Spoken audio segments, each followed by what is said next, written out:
C'est une opération qui attire toujours l'œil des curieux.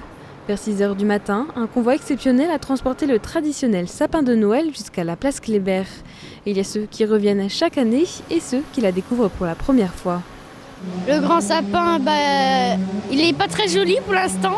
On habite à Brunstadt et on vient pas souvent voir la levée et du coup c'est très émouvant comme spectacle. Pour l'instant, on ne peut pas dire grand-chose. Il faut laisser les esthéticiens l'aménager, mais il sera beau comme chaque année, j'ai pas de souci. Mais là, il fait un peu rachitique, là. Après, on versera une lame quand il partira. Parce que c'est vrai, on a tendance à le voir installé. On se dit, tiens, cette nuit, ils ont installé le sapin. Mais on ne se rend pas compte, en fait, tout le travail que ça demande et les corps de métier qui doivent être là pour le faire. Voilà. Une quinzaine de professionnels, grutiers, transporteurs et ouvriers de l'Organisation nationale de la forêt sont affairés autour du mastodonte encore couché. L'opération périlleuse va bientôt commencer, mais avant, il faut peaufiner les derniers ajustements. On est en train de le déplier pour pouvoir faire le dispositif de levage.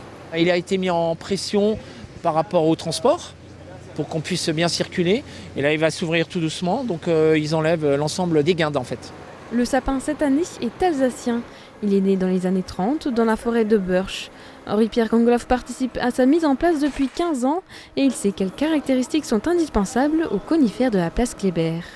C'est très compliqué de trouver cet arbre et il vient, il faut le chercher et il doit avoir des caractéristiques esthétiques, il doit ressembler à un sapin de Noël, c'est-à-dire relativement conique, branchu, voilà ce qu'on n'a pas là mais il est plié donc mais demain ça va aller mieux. Il y a plein d'arbres qui n'ont pas ces caractéristiques techniques, on va dire des arbres qui ont deux têtes qui ne permettent pas le basculement, il faut qu'il ait un diamètre relativement important à 20 mètres. Ainsi, il doit être solide pour supporter sa levée. Son tronc mesure 35 cm de diamètre pour 20 mètres de hauteur.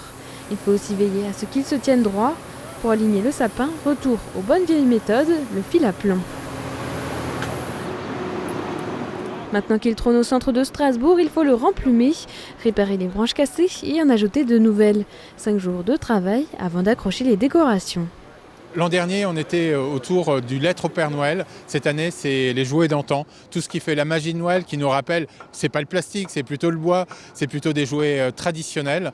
Et c'est important de revenir à cette authenticité, à cette tradition. Il y aura des jouets en bois, il y aura des boules, des éclairages. Et tous les jours, à 17 h, au moment de l'illumination, il y aura un petit événement au pied du sapin pour entretenir la flamme d'une certaine manière. Et puis, pour faire plaisir aux petits, mais aussi aux grands, bien sûr.